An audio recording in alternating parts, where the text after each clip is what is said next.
vous n'allez pas imposer une seule personne. Quand on n'est pas unique Camerounais, il y en a plusieurs. D'accord? Alors, s'il te plaît, reste poli en commentaire. Wang, tu fais un mauvais commentaire déplacé une prochaine fois, tu es bloqué. S'il saute sur la liste électorale, il y a d'autres. Il y a le Moulinès qui est déjà prêt. On attend juste les condiments pour mettre là-dedans et écraser. Sortez. Vos enfants sont en Occident. Ils vivent là-bas, ils mangent là-bas, ils vont à l'école avec les frais de l'État. Je vais vite raconter une histoire. Monsieur Chad. À la gauche, tribaliste à la droite. Les gars, vraiment, à un moment donné, chacun est libre comme l'étoile. Et je crois que le premier intervenant a dit, tout le monde est libre de suivre qui veut suivre. Et si le Cameroun, on veut le changement, il n'y a aucun Camerounais qui veut le changement. Même le frère qui vient de parler, le tonton qui vient de parler là avec la tenue du président, il veut le changement où il est là. Mais soyons un peu moins émotionnels, soyons rationnels. Et c'est tout ce que moi je peux demander aux Camerounais. Soyons rationnels. Il y a un moment donné, laissons un peu que, ouais, moi je suis un fanatique de Maurice Kamto, ouais, moi je suis un fanatique de Cabral Libi, moi je suis un fanatique de des choses. Laissons un peu ça et soyons objectifs. Il n'est même pas, ce n'est même pas une question. Est-ce que Paul Biya, le président actuel de la République du Cameroun, est en capacité physique, mentale, émotionnelle de gérer un pays? Non, c'est pas un débat. Mais la vérité, et c'est ce que je reproche à beaucoup d'opposants au Cameroun, c'est le fait de tellement être avide de pouvoir que on finit par ne même pas voir les opportunités qui sont là. Les opportunités de donner la chance aux Camerounais de pouvoir jouir de ce changement, effectivement. Parce que c'est tout le monde qui veut le pouvoir. C'est tout le monde. Chaque opposant, dès que vous allez voir l'opposant, combien d'opposants camerounais sont en mesure de faire ce que Sonko a fait au Sénégal? Mais tous les jours, on se compare. Non, il faut qu'on soit le prochain Sénégal. Non, il faut qu'on soit ceci, il faut qu'on soit cela. Mais combien d'opposants camerounais sont en mesure de dire, le Iram là, c'est Iram. Moi, je me rallie à toi, je reste derrière. Toi, tu tchas devant parce que tu as ta popularité en train de monter maintenant. Moi, je me mets en bas. Mais tout le monde, tu as tel qui vient dans ton parti, te dit depuis 2017 sur Facebook. On ne fait pas la politique avec les élections. On ne met pas le cœur quand on fait la politique. La politique, ça se fait avec la tête. Et ce qu'on a aujourd'hui au Cameroun, où je vois ma sœur qui est, comment on appelle ça? Elle est à Boston. Sandy Boston. Elle vit à Boston ou bien elle vit à Londres. Celle-là. Quand je vois quelqu'un qui passe acheter un treillis militaire, qui s'assoit en direct pour dire, non, vous allez voir, le 12, ça va se gâter. On est prêt à faire ceci. Mais elle est en étranger. Deux, elle n'a pas de carte d'électeur. On ne peut pas voter. Et ils sont nombreux comme ça qui ne sont pas en mesure de voter, qui n'ont pas de carte d'électeur, mais qui passent le temps à tenir un discours tribaliste, haineux, méchant, destructeur. Vraiment, moi, ça me fatigue. Cher Camerounais, mon mot de sortie, et je vais laisser mes 30 dernières secondes à ma tata, mon mot de sortie, c'est que vraiment, faisons très attention. Quand on a vu moi les combis ici, il a fait le bras de fer l'Afrique. Nous tous on a dit que l'État est debout. Donc vraiment demain, acceptons que l'État est debout. C'est ça. Le Dieu donné, tu es propre. Acceptons que l'État est debout demain. Acceptons que l'État est debout. Nous avons vu des ministres de la République qui ont commencé à instrumentaliser un certain nombre d'arguments pour disqualifier un homme. Nous avons vu au Cameroun tous les plateaux de télévision porter le nom d'un candidat. Or, vous avez dit que les autres candidats sont aussi camerounais. Donc je suppose que parmi les 82 ou 83, ce sont des personnes qu'on a aussi la possibilité de parler d'eux. Nous avons vu, je suis mauvais Camerounais parce que j'ai remarqué, sur le site du MINAT, le nom du président du parti qui a porté le nom du professeur Maurice Kamto, ça a été modifié. Aucun Camerounais, vous particulièrement qui venez donner les leçons de morale aux gens sur le panel, vous n'avez pas dit que non. Ça ne se fait pas parce que le professeur Maurice Kamto, au-delà de tout ce que nous pouvons dire, il est aussi Camerounais. Nous avons vu un acharnement du gouvernement, et même toi-même, Étoile Chrétienne, tu ne peux pas dire le contraire si tu es honnête. Porter ou faire déposer des exactions vis-à-vis du professeur Maurice Kamto, tout en sachant qu'il y a des Camerounais qui le suivent aussi. Donc, Étoile, je vais être honnête et vous dire que s'il y a des Camerounais, des influenceurs ou des personnes qui sont sur la toile en train de dire no Kamto, no election, c'est aussi parce que ceux qui nous gouvernent aujourd'hui et un groupuscule de personnes essayent d'orchestrer aussi un certain nombre de choses au Cameroun pour la lever sur la liste. Tout ce que le professeur a demandé, c'est l'application des lois au Cameroun. Et c'est pour ça que hier, même avant, il était à la Cour constitutionnelle parce que c'est un homme de droit. Il a demandé l'application des textes et la Cour constitutionnelle continue à dire incompétent même sur des sujets où ils peuvent raisonner et donner ou dire le droit. Aucun Camerounais ne se plaint. Martinez Zogo, lui, on n'a pas toujours trouvé ceux qui sont responsables de ces exactions-là. Ça ne fait mal à aucun Camerounais. En fait, c'est nous les agressifs. C'est nous les personnes qui ne voulons pas le développement du Cameroun. Voyez un peu. Et moi, je vais te dire, Étoile Chrétienne, nous sommes tous des Camerounais comme vous avez dit. Mais acceptez que toutes ces dérives que nous voyons aujourd'hui, Étoile Chrétienne, des personnes qui insultent, des personnes qui cherchent les familles des autres, ainsi de suite, est tout simplement l'expression d'un Cameroun qui va mal. Et l'expression d'un Cameroun qui n'est plus gouverné, parce que je suppose que si on avait un président, il est censé écouter comme il écoute ceux du Nozo, que dans un pays, lorsqu'un peuple souffre, nous constatons donc ce qui se passe là, sur la toile, au pays, etc. Et Étoile Chrétienne dit aux Camerounais, les manifestations sont un droit constitutionnel. Dans un pays dit démocratique, comme vous dites que nous sommes en démocratie, on doit laisser les gens s'exprimer. Et donc, la police camerounaise, l'armée camerounaise est là pour encadrer et protéger les concitoyens. Et partout ailleurs, même où tu es, Étoile Chrétienne, tu le sais très bien. Lorsque ça ne va pas, la population marche pacifiquement. Dites-moi, jusqu'ici, vous avez parlé des militants du MRC par exemple. Depuis qu'on parle d'eux, qu'est-ce qu'ils ont cassé au Cameroun? Donc pour dire que sachez que le professeur Moïse Kamto a des sympathisants et des personnes qui le suivent. Et que si vous cherchez par tous les moyens à lever sa candidature ou encore à l'écarter justement des élections présidentielles, ça veut dire que à un moment donné, vous voulez créer le désordre. Et c'est pour ça que nous interpellons en disant que dites seulement le droit. Et l'ICAM doit faire son travail, la Cour constitutionnelle doit faire son travail pour que le pays soit dans la sérénité et dans la paix. Et pour qu'un pays puisse fonctionner, il faut que les institutions fonctionnent. Donc c'est ce que moi je voulais dire, Étoile Chrétienne. Donc tout ce que nous voyons là, c'est tout simplement que nous sommes dans un pays qui on est débordé par un certain nombre de choses. Merci beaucoup. Alors c'est que j'ai une question et je ne sais pas si les panélistes ont des questions. Je te pose une question. Est-ce que tu es d'accord avec le fait que le professeur Moïse Kamto ait boycotté les élections municipales et les élections législatives? Étoile, je vais être clair avec toi. Je pense que j'ai toujours été véridique vis-à-vis de ta personne. Moi, je fais partie de ceux-là que, avant même que le prof n'annonce le boycott, j'avais déjà souhaité, parce que même quand j'étais au Cameroun, j'avais des personnes avec qui je travaillais pour le MRC. J'avais déjà dit que j'aurais souhaité que le professeur boycotte ces élections. Pourquoi? Parce que si pour moi, il partait à ces élections-là, il était en train de légitimer justement le résultat qu'il a contesté.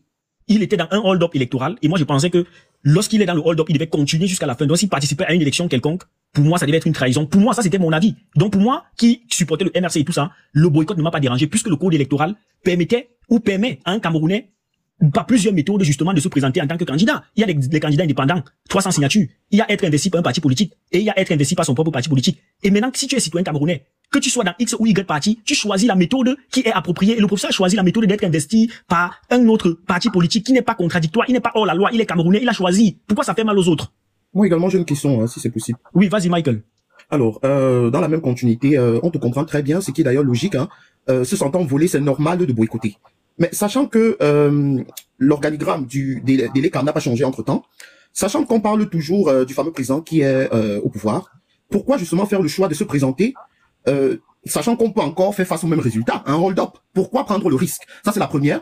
Et la deuxième question est de savoir, c'est très intéressant, on te pose les questions parce que tu es poli, parce que voilà, ça ne va pas dans tous les sens. La deuxième question est de savoir, ne penses-tu pas que le MRC est aussi d'une certaine manière responsable du nombre de candidats que nous avons aujourd'hui à l'élection présidentielle? Lorsqu'on sait que le MRC réclamait être du peuple, que tout le peuple appartenait au MRC, qu'on était d'accord avec, et là, on constate qu'il y a autant de candidats. C'est pas une certaine manière un échec pour le MRC d'avoir autant de candidats? Voilà mes deux questions. Merci. Ok, merci, très bien. La première question, je vais balayer ça très rapidement, à savoir. Une question aussi, fini de répondre, est-ce qu'on va parler aussi? Parce qu'ils sont toujours comme ça pour monopoliser la parole. Est-ce que s'il finit de répondre aux deux questions, on peut parler aussi? Merci. Je réponds à ces deux questions, tu peux prendre s'il te plaît. J'étais donc en train de dire que la politique, qui n'a rien à voir avec la position de d'autres gens du MRC et tout. Mais ce que je sais, c'est que là, en politique, on peut prendre une décision aujourd'hui et demain on la modifie en fonction justement de la circonstance ou du moment, voyez-vous. Et le professeur, et sachez aussi qu'en politique, il y a des discours publics et des discours stratégiques qui sont internes. Ça veut dire que si par exemple le professeur Moïse Kamto avait constaté qu'en allant à l'élection présidentielle de 2020 et en vous donnant des raisons propres par rapport à ce qu'ils ont construit de l'intérieur, ça pourrait affaiblir ou encore, je ne sais pas, les stratégies ne se disent pas toujours. Mais sauf que, à un moment donné en politique, il faut trouver des raisons. Le professeur, oui, il a dit qu'il ne part pas aux élections parce que, et le code électoral et tout ce qu'il a dit là. Et il avait aussi dit qu'en réalité, il a échappé à un piège parce que nous voyons aujourd'hui ce que le gouvernement fait. Il a échappé à un piège justement qui était tendu parce que le MINAC a dit l'autre jour quoi, dans son interview, qu'il y a des militants du MRC qui l'a aidé pour aller à ces élections-là. Vous voyez un peu? Donc, pour dire que, essayez un peu de prendre ces discours-là, vous analysez. Mais maintenant, après, j'ai dit, le code électoral de notre pays permet à un Camerounais encarté dans un parti politique ou pas, justement de pouvoir présenter un candidat. Et sachez une chose, les élections législatives et municipales devaient bien avoir lieu en février 2025. Et ils ont décidé donc de renvoyer tout simplement parce qu'ils voulaient faire de la peine au professeur Moïse Kamto.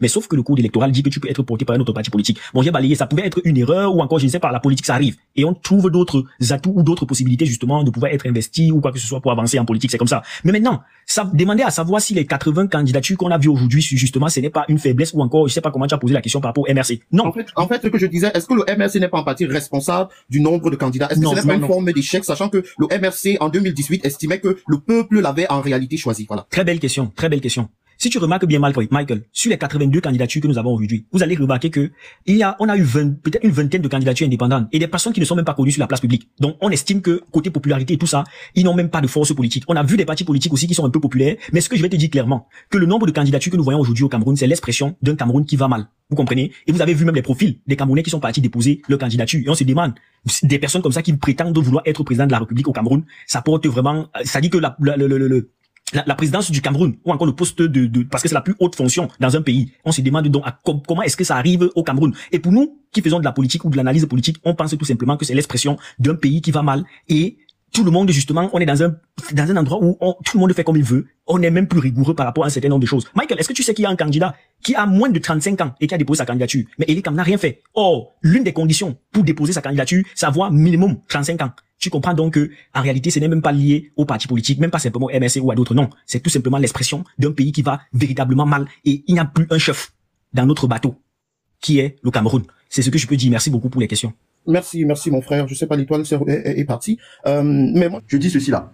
Aujourd'hui, Kanto et sa bergerie et sa meute sont en train de déplorer et de se plaindre des causes dont ils sont à l'origine. Vous avez compris, le sorcier qui était ici en train de dire que lui-même il était d'accord que son leader Kanto boycotte les élections législatives et municipales. Vous voyez, ça c'est de la dissonance cognitive. Aujourd'hui, ils se plaignent parce que on a refusé et on refuse que leur candidat aille concourir aux élections présidentielle d'octobre 2025. Vous-même, vous écoutez le langage. Il dit qu'il était d'accord que son Kanto boycotte des élections. Mais aujourd'hui, il vient de dire que aujourd'hui, on est en train de mettre le bâton dans les roues de Maurice Kamto. Est-ce que il se comprend même dans ce qu'il est en train de dire?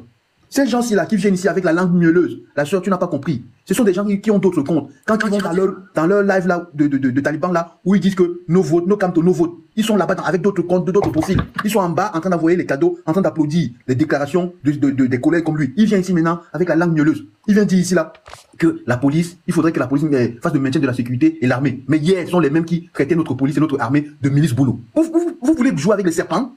Donc quand je parle, ce n'est pas question d'être agressif, c'est quelque chose de factuel. Il a dit que, quand le frère a dit que s'ils veulent détruire, ils n'ont qu'à détruire, là on sait. Ce n'est pas de tribalisme, ce n'est pas de la haine, c'est quelque chose de factuel. Le 12 octobre, il y aura bel et bien les élections, et le président de la République va gagner encore. Et quand il va gagner, après il va donner le pouvoir. Et comme le frère a dit, s'ils veulent détruire, comme lui n'a pas prononcé le mot, moi je dis, s'ils veulent détruire, ils vont détruire à l'ouest. C'est ça quelque chose qui est factuel, ce n'est pas synonyme de tribalisme. S'ils veulent détruire, ils vont détruire. Parce qu'en fait, depuis, ce sont eux qui parlent dans les réseaux sociaux, depuis 2018, ils ont toujours ce langage. La haine, on va laisser, le lot glacier les sera servi par l'armée. L'armée qu'ils ont traité hier de l'armée, la milice Boulou. Pour finir, ne pas monopoliser la parole. Il a dit, comme quoi, que l'armée tue les enfants, que depuis la base ne casse pas au Cameroun. Mais qui casse à l'étranger? Qui agresse les élites gouvernementales à l'étranger? Qui enfarine et qui agresse les artistes qui viennent prester à l'étranger? C'est pas eux les gens du MRC. Pourquoi il vient avec sa langue de serpent? Et il ose dire même que les morts qu'il y a au nord-ouest, au sud-ouest, les enfants qui tombent là-bas. Donc il veut coller ces morts-là au dos de l'État et au dos de l'armée, notre armée vaillante. Vous voyez la langue de vipère? Je tiens à rappeler que l'armée qui est là-bas ne va pas mettre en danger la vie des citoyens qui vaquent à leurs occupations. L'armée traque les séparatistes. C'est ce qu'il faut dire. Et il est censé oublier si on voit les vidéos où eux-mêmes ils sont en train de planifier le trouble au nord-ouest et sud-ouest en faisant les réunions d'achat d'armes. Et il vient ici avec la langue de vipère pour dire non. Problématique de savoir si le président sortant est effectivement encore capable, à mesure de mener un pouvoir, voilà. Sachant qu'être président implique plein de choses. Que nous ne savons pas en tant que citoyen lambda. Selon vous qui soutenez justement un président qui a besoin d'assistance, selon les scientifiques, pensez-vous que ce soit la solution pour un Cameroun, voilà, qui est en quête de changement? Vous avez justement dit tout à l'heure que nous avons besoin d'amélioration dans beaucoup de secteurs.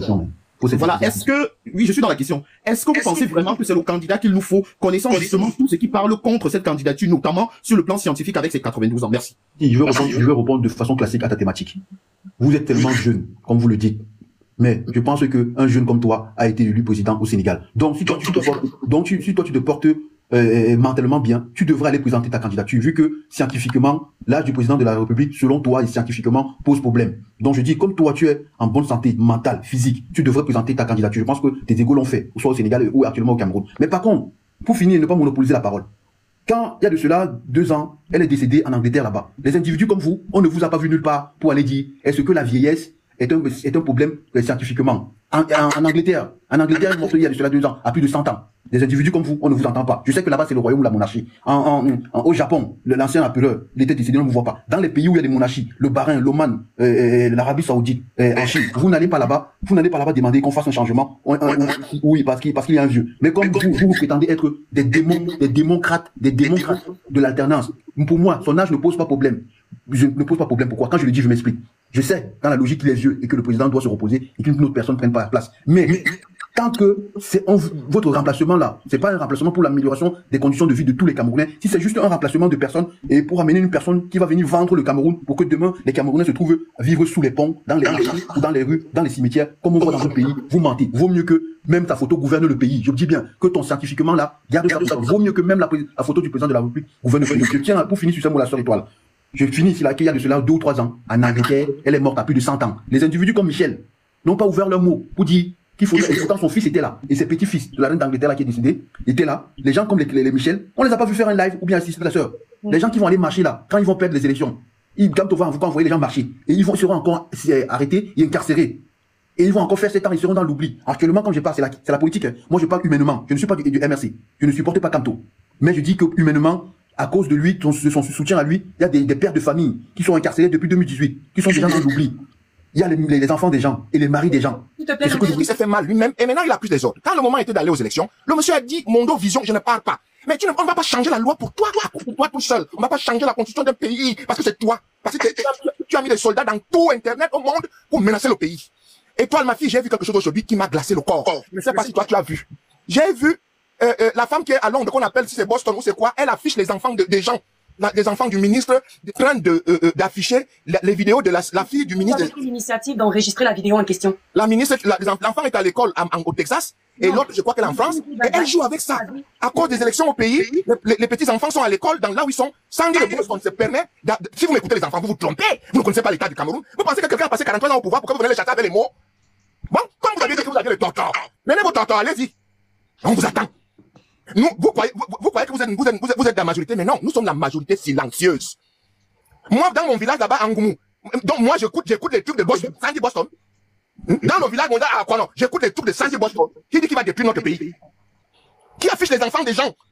C'est tout simplement une preuve que beaucoup de Camerounais sont intéressés par la politique, mais ont des manquements. Beaucoup de Camerounais n'ont pas des infos par rapport à la politique. Lorsque tu, es intéressé par la politique et que tu as choisi un camp, il faut apprendre à défendre ce camp. Peu importe les différents panélistes ce soir, je constate qu'il y a un souci à tous les niveaux. Les MR6 par exemple, lorsque j'ai posé la question tout à l'heure, je n'ai pas eu de véritable réponse. C'est un souci et c'est le problème du MRC depuis 2018 parce que le MRC a connu un boom au départ, c'est vrai, mais ensuite le MRC n'a pas su se défendre et le MRC a fini par plonger dans une guerre face au régime où ils estiment qu'ils étaient les justiciers et naturellement que ça ne les bénéficie pas. Pareil aussi pour les supporters, les fans du président sortant, lorsqu'on leur demande que est-ce que le président est à mesure de mener encore le pouvoir comme d'habitude. Le président ne vous a jamais dit qu'il n'est pas en mesure de continuer son magistère. Il est là, c'est vous. Attendez, s'il vous plaît, laissez-moi chuter, vous avez parlé. C'est vous autres qui dites qu'il n'a pas la force, c'est vous qui le qualifiez. Moi j'ai un argument, la science parle. Moi j'ai un argument. Quelle science? Moi je vous parle du roi norvégien ici, qui a 87 ans. Il va encore le petit écoutez, justement, avec toi, je suis d'accord avec toi, le président a 95 ans. Mais, donc, pour ça, vous allez nous imposer Kamto. Mais est-ce que vous m'imposez je viens de critiquer le MRC, mais vous me traitez, il y a des MRC. Qui n'est pas MRC? Parlez-nous du Maridamo, ou bien c'est Maridamo, c'est quoi? L'étoile de Vienne, est-ce que tu peux demander au monsieur? Le MRC maintenant dirigé par un autre. Lui n'est plus MRC, il a craché. Papa, laissez-moi chuter, s'il vous plaît. Alors, c'est clair et net, nous ne sommes pas des Doomkopf, nous sommes des personnes qui sont intellectuelles, on a un intellect. La science se parle. La science est tranquille. La science est tranquille. Alors, lui il est là, tu n'as pas vu le 20 mai? Tu n'as pas vu le 20 mai? Mais papa, tu n'as pas vu le 20 mai à la place de la République à Yaoundé? de partager. Tu n'as pas vu le 20 mai? Et donc, à cause de son âme, il est entouré. Même s'il tombe, il y a la relève. Oh là là là là là. Mon objectif avec ce point de chute, c'est de montrer que justement plein de Camerounais n'ont malheureusement pas les arguments. Beaucoup veulent défendre ça et là, mais il y a des soucis. Apprenons pour nous qui nous intéressons à la politique, a été élu, il va à défendre nos partis politiques. La constitution dénigrer les autres. Monsieur, la constitution camerounaise permet au président de se représenter. Et vous n'allez pas l'empêcher de se représenter. Ce qui ne rentre même pas, c'est que vous ne saviez pas. On parle du bas peuple. Si tu n'as jamais été dans les profondeurs du bas peuple, tu ne peux pas en savoir ce que les Camerounais souffrent dans leurs différentes maisons. Nous souffrons. Et c'est il y a un monsieur, que tous les Camerounais sachent, il y a un monsieur qui est là-bas, à la Cour constitutionnelle, son nom c'est irrecevable. Quand il comprend le dossier, Maurice Kamto, il a déjà écrit, il a déjà signé sa croix. Donc, on ne faut pas qu'on vienne nous distraire. On dit qu'il y a encore d'autres chances d'atteindre la Cour constitutionnelle, parce que nous savions déjà ce que notre sort là-bas, c'est irrecevable. Donc, on n'arrive pas là-bas. Nous savions, il n'y a pas un professeur de droit qui est venu expliquer quelque chose concernant la démarche du proof. Tout est clair, les dossiers sont clairs. Nous, on n'a pas voulu, on a voulu fonctionner avec le mandat impératif. On nous a imposé d'aller chercher d'autres. On a exécuté, on a respecté. Ce sont des ministres, les ministres d'État. C'est le gouvernement de Biya qui a dit, allez, on a exécuté, on a respecté leurs paroles. Maintenant, si quelqu'un essaye, ça veut dire qu'ils ont accepté de détruire la vie des Camerounais parce qu'ils l'ont déjà longtemps piétiné. Un pays comme les nôtres, où tu... Mais même Thomas Sankara, dans son livre, avait dit quelque chose de ce genre. Que si l'impérialisme continue, on va au front, on va faire tout ce qu'on peut faire et nos enfants resteront hérités du pays et gérer ça bien. C'est un peu dans le même sens que s'ils tentent, on fait le sagat et les suivants vont rester reconstruire le pays. Le tombeau, c'est ce que je voulais dire aussi. Ouais. C'est vraiment quand tu dis le tombeur. Quand tu dis, tout à l'heure, tu as dit, ils espèrent que si c'est que la candidature du professeur ne passe pas, ils vont récupérer les voix. Je vais te demander, selon toi, à part le professeur, tu penses que qui est vraiment le candidat de l'opposition? Il y a personne. À la veille d'une élection, les gens sortent de nulle part, les préfabriqués qu'on a jetés comme ça, que aller disperser les voix. Vous tombez aussi massivement. Je vois des jeunes dire que, oui, il est beau, il est mignon, le chouchou des nains. Il y a des snack bars, il y a les salons d'esthétique, il y a les bars, il y a les églises. Tout ça qui est créé au Cameroun de jour en jour pour endormir les Camerounais. C'est-à-dire qu'aujourd'hui, quand tu vois un Camerounais, on te dit qu'aujourd'hui, un Camerounais, il est assis après le boulot, il boit la bière, il rentre. Et c'est ces gars-là qui peuvent se lever. Parce qu'on regarde un peu ici à la diaspora, parce que quand on veut sortir peut-être pour revendiquer un truc, c'est spontané. Mais, parce que, gars, il ne faut pas que ces gars vont beau parler. Il faut que, quand on ait une massivité derrière lui. Parce que, les gars sont seulement en train de dire. Je vois, il y a des gens, des influenceurs camerounais là et tous, des artistes, tout ça. Je connais le Cameroun comme étant un pays où ils utilisent beaucoup Internet, ils se vendent aussi sur le marché international en ce qui concerne la musique, les films, tout ça. Mais pourquoi dans des situations pareilles, personne n'ose prendre la parole? Il y a un type, la Céleste Victorien, il est venu là, il se présente et il soutient la candidature d'un jeune là qui, j'ai écouté ce que vous avez dit tout à l'heure et vous avez les mêmes idées que mes parents. En fait, le jeune que Céleste Victorien il soutient là, franchement, pour moi, il a même pas le droit de se présenter en tant que candidat parce que avec tout ce qui se passe au Cameroun depuis des années, pourquoi c'est que maintenant que tout cela ils viennent sortir, ceux qui ont lutté pour le Cameroun depuis des années et qui sont en train de se battre pour faire changer les choses, se présentent en tant que des candidats sérieux, mais il y a une 80aine de personnes qui sont là pour je sais pas ce qu'ils sont en train de faire, mais franchement c'est dommage. Et quand je vois je vois des personnes comme Céleste Victorien soutenir ce type de candidat, franchement ça veut dire c'est des gens, ils ont rien compris, ils ont pas compris ce que on veut. Moi je pense pas qu'ils aient compris. Après les gens même qui doivent parler, les artistes